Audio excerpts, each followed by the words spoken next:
there, it's Miss Annette from the Monrovia Public Library. Have you ever walked around the city and seen any of these beautifully painted bear statues? For the city of Monrovia's 125th birthday, several businesses and organizations bought and customized a bear in honor of a very famous resident.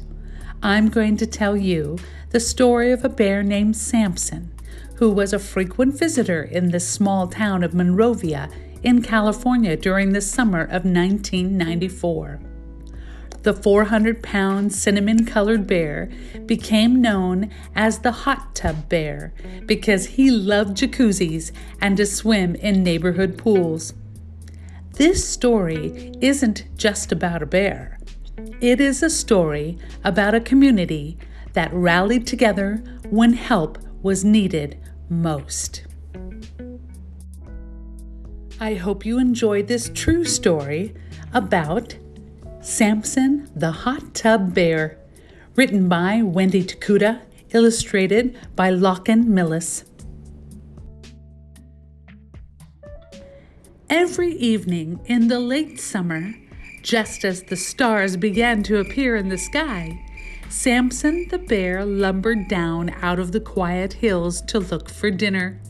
Samson knew exactly where to find his favorite foods. Wonderful foods like avocados, dates, and figs. And then there was the garbage. Samson loved garbage. One evening, Samson discovered a swimming pool where he could take a little dip and cool off. Next to the pool was a hot tub. Every night, Samson soaked in the warm, steamy water and relaxed. Afterward, he would pad over to the lawn and roll on his back. He'd scratch his stomach with his huge paw and gaze out at the twinkling lights of the city.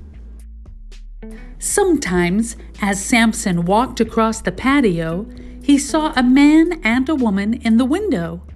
But people didn't scare Samson. They didn't bother him, and he didn't bother them. Connie and Gary Potter were terrified the first time they saw the old bear through the window, but soon they began to look forward to his nightly visits. Samson never made a sound as he approached through the bushes. Whenever the Potters heard a big splash, they would hurry to the window. Their hearts pounding, they videotaped the huge bear lounging in their pool and jacuzzi, as if he were on holiday. One night, Samson ate some garbage that made him very sick. The Potters watched and worried as Samson rolled on their lawn in pain. They called the Fish and Game wardens for help. They would know what to do. Well, the game wardens knew all about the old bear. They'd been hearing complaints for months about a cinnamon bear that had ruined fruit trees, knocked down fences, spilled garbage, and scared people half to death by peering in their windows. They worried that someone might get hurt. Samson's stomach got better on its own, but his problems were just beginning. Now that the wardens knew his favorite hangout, they put out a big trap, baited with food. Within a few days, Samson was caught. Right away, the wardens saw that he was an old bear. He had hardly any teeth left. What could they do with him? If they moved him further into the mountains, he would just come back. No zoos wanted him because they all had plenty of black bears. So, Samson would have to be put to sleep. That's a polite way of saying that he'd have to be killed, and it would happen quickly, the very next day. The Potters were horrified. If there was a way to save Samson's life, they would have to move fast.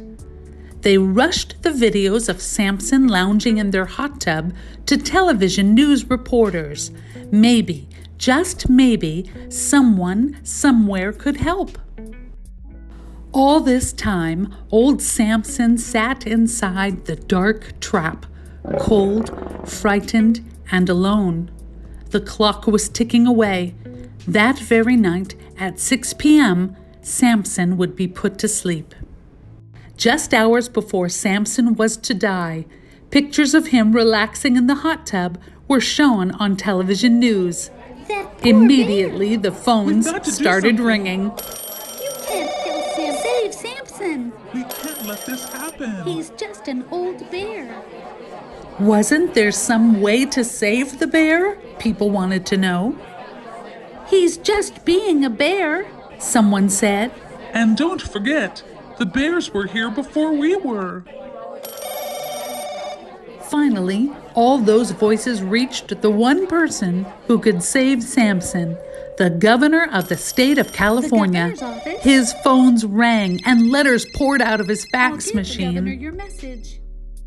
Everyone seemed to love the old bear, the governor thought. Surely a home could be found for Samson somewhere.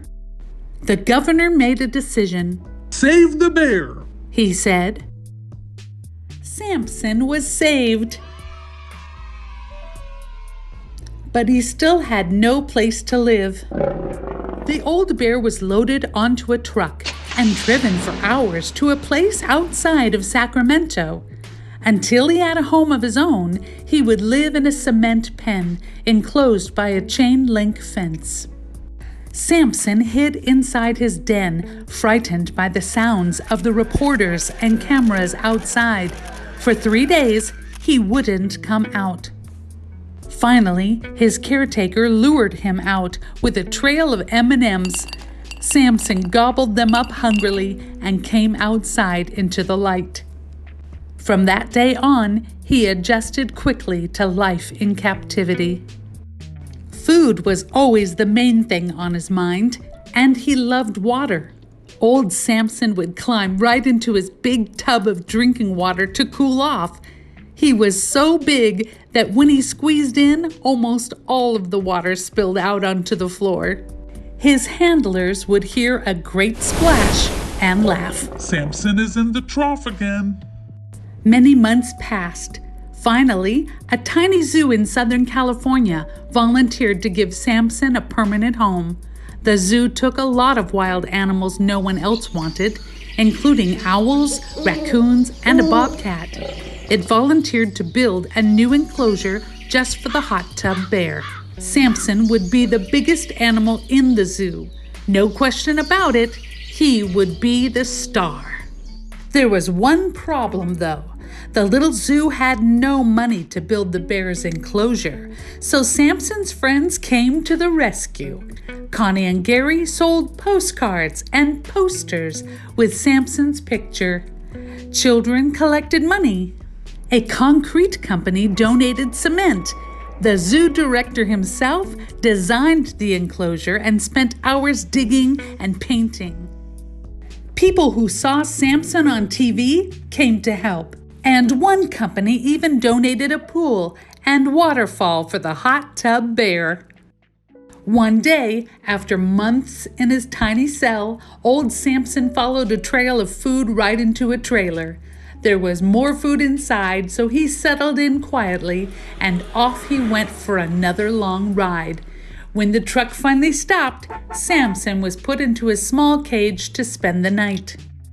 The next morning, the steel door on the cage lifted, and the old bear ran outside. There was grass and trees and fresh air, and his own pool with a waterfall. Immediately, he went for a swim. Samson was in his new home at last. More than 1,000 people were there to welcome him, including his old friends, the Potters. Children sang a song written just for him. News cameras were everywhere. Even the governor came. Hey, Samson! Love is a very powerful thing, and nothing proves that more than the story of the old bear named Samson.